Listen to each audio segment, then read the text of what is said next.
Hey, welcome back. This week's talk is a revised talk that I actually gave back in 2017 about photogrammetry.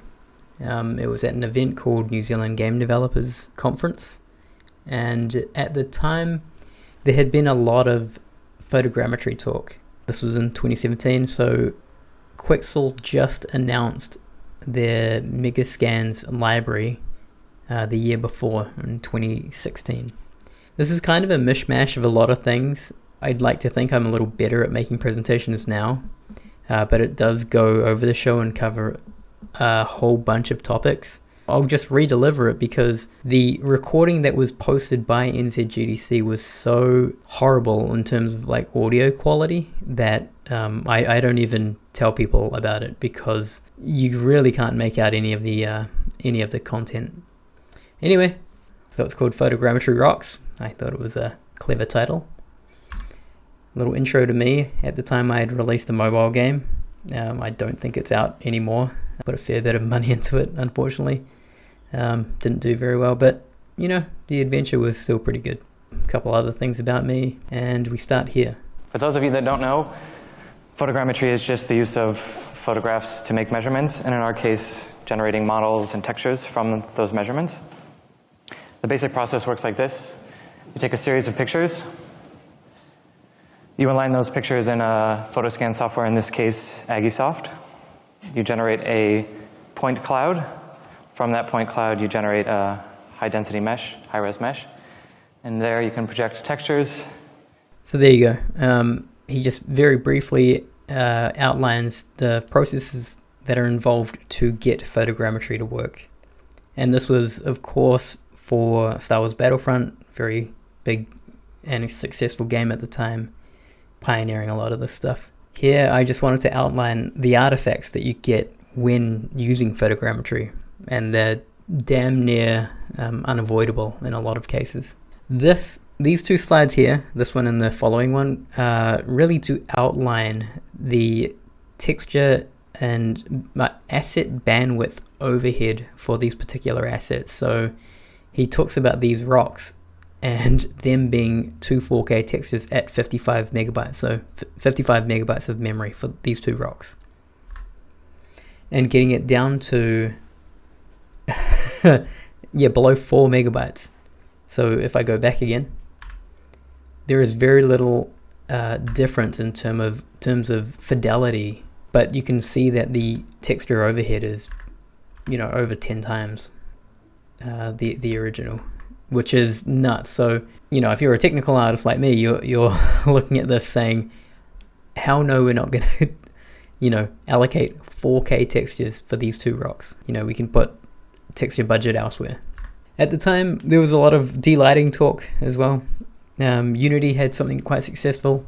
I think now, in 2022, there's a whole bunch of solutions here, so I don't really need to talk about this. This is something I worked on. This is something I did a long time ago, a test for myself, really just trying to figure out a good photogrammetry workflow.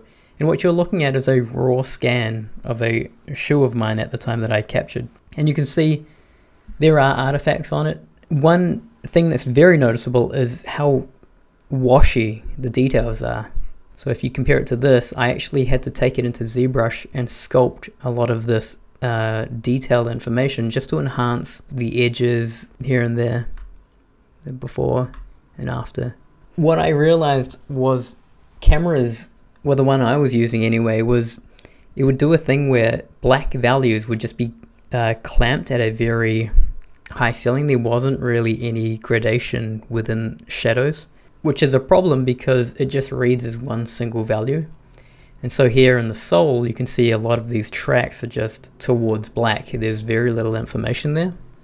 And so when you feed it into, a photo processing software, I think I was using AggieSoft at this time, you would get something like this, something that was very washed out. Again, I was just showing and illustrating during this talk what I had to do to then enhance the forms of this asset just to get my normal maps to bake better. This is a slide I wanted to show people because at the time, it still is happening. A lot of people are also doing captures of portraits. What I wanted to emphasize was that there was just this huge amount of work to get from what you have on the left, a raw scan, to what you have on the right. And even on the right requires, even more work to get it game ready, animation ready. This particular asset came out at that time when I was putting the slides together.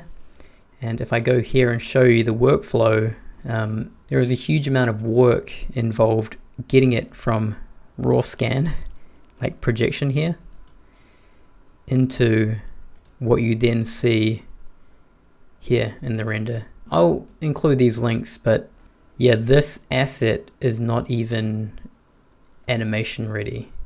Blend shapes and things would need to be made. It's very rushed to get the image. If memory serves me right, it's still not quite there. If you were to get it in game, it's still an awesome model. Of obviously, they render it in reality capture, light wave, body paint. So they use a bunch of the artist here uses a lot of software in order to capture something like this. Awesome result.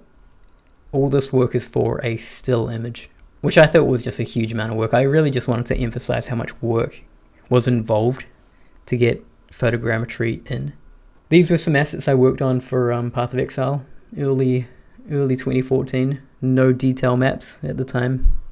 The actual material workflow we were using was primitive. Everything you'd expect in 2014. So it was really just color map, specular, as well as a normal map, XY normal map. Yeah, this was outlining the asset that we picked up, good old turbo squid. And in here on the bottom right, we can actually see its UV. So it's just a planar projection with this entire asset. A lot of warping on it, but it was okay because it was going to be baked down onto, I believe the final in-game asset was each rock had a 512 texture map.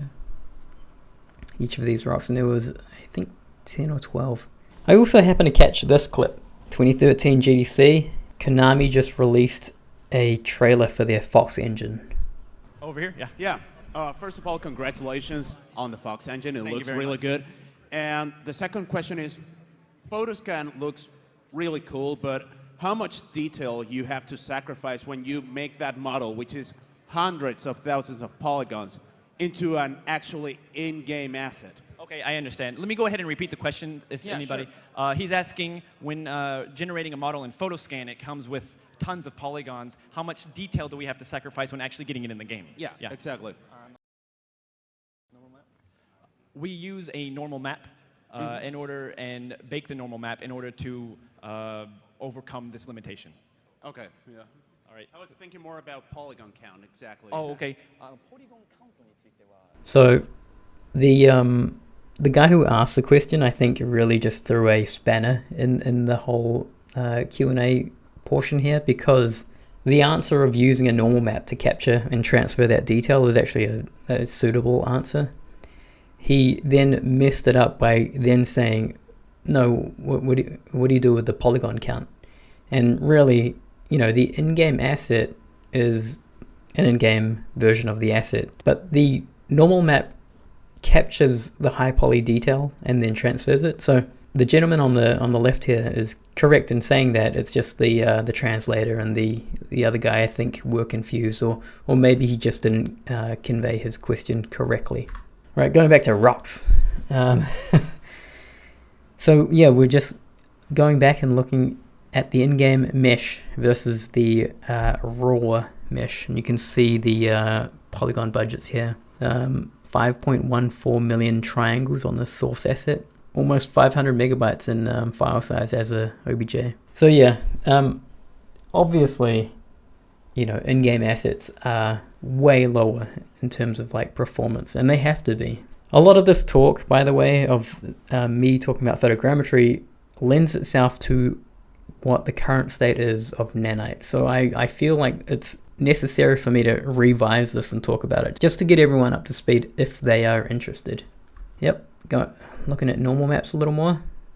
They've been around for a while. It's a monumental leap from Unreal Engine 2 to 3. Workflow wise, it's huge as well.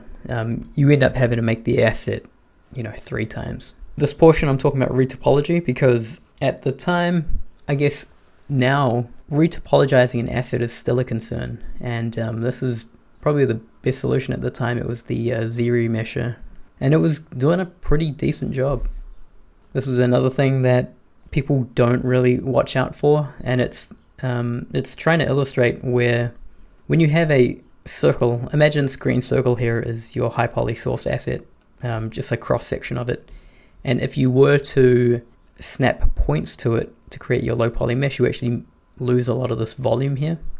You'd actually want to do something like this on this lower thing, just so you maintain the volume, because there is slight volume loss.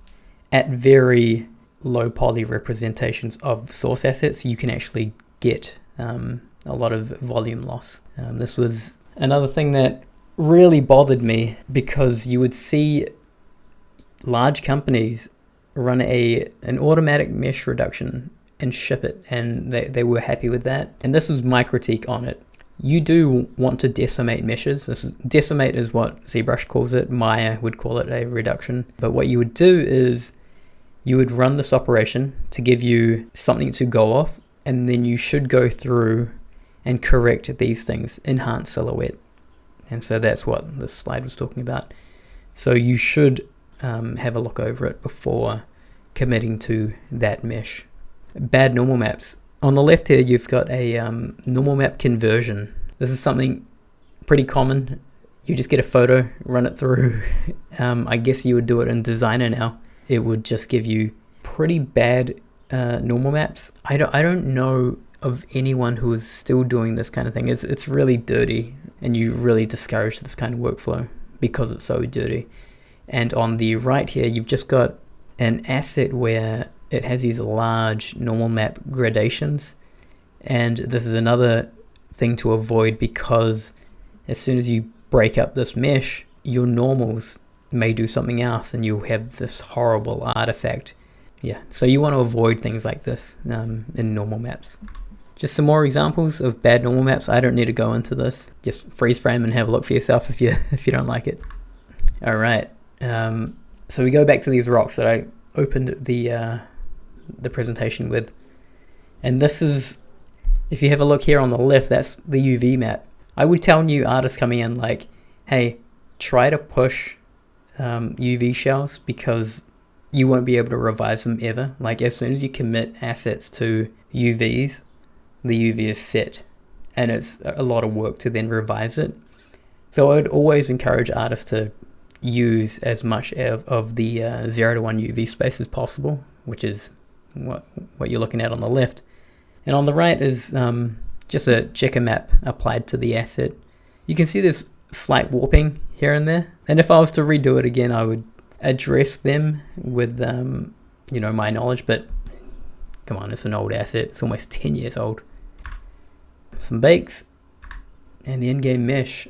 This is the source high poly 20 megabyte PNG color map and a 466 megabyte OBJ, compared to 240 kilobytes and a 15 megabyte color normal and spec map. And yeah, we've got a GIF on the bottom right here, just cycling between the two with an approximate in-game mesh scale. So a fairly successful asset. Again, like, looking back on it, I would change a whole bunch of things, but hey, it's too late. And then I talk about Quicksilver Mega Scans. Again, at the time, this just came in, and we were looking at it a whole bunch. For grinding gear, I would be the guy having to examine this and seeing how good they were. So I would download these and just have a look at everything. This is how they would come out in 2017.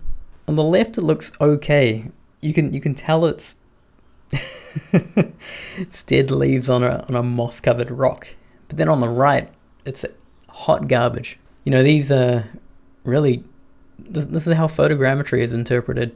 Again, I talked about artifacts and yeah, just how 3D gets interpreted, and that's exactly what you're looking at. It's a nightmare to clean this kind of stuff, so you typically try not to get assets like this. And then we go and check out the LODs that they provide. And so the thing I would point people to is the UV map. on the left, and just look at how much UV space is not utilized. This bothers me because if this was a 4K texture map and only 50% is used, why not just unwrap it properly on a 2K texture map? There was a lot of inefficiency, and I didn't like that with published assets like this. You should not, it was the wrong mentality, if you would ask me. Anyway, that's LOD 0. And then we just keep going further down. So LOD 0, LOD 1. Interesting how it breaks down like this. And you can actually see the differences as I'm cycling back and forth.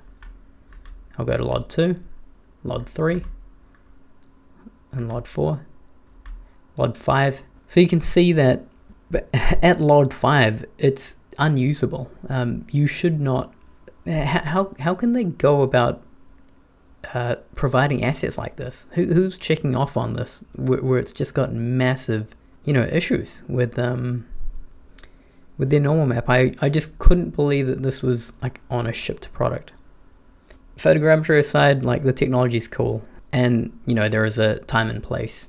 This next slide is really just to say you're an artist, and that as an artist you can create things from nothing.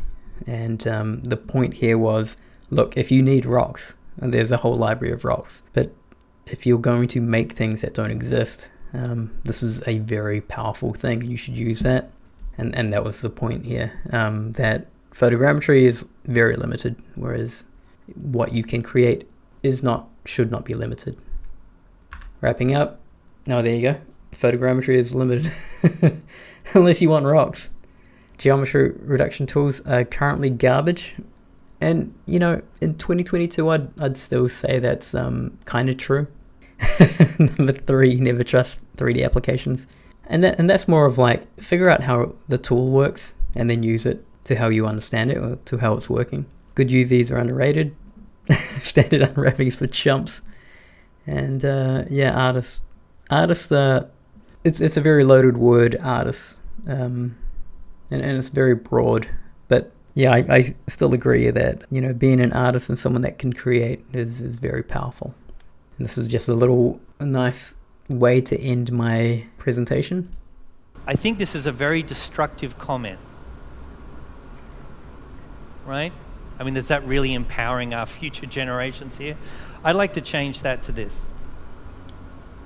So Andrew Cawrse, the creator, CEO of Anatomy Tools, he's Australian, and I just couldn't agree with this more. It really resonated with me, which is why I'm on YouTube, man. Anyway, that's my that was my 2017 talk. Hope you enjoyed it, and I will catch you next week.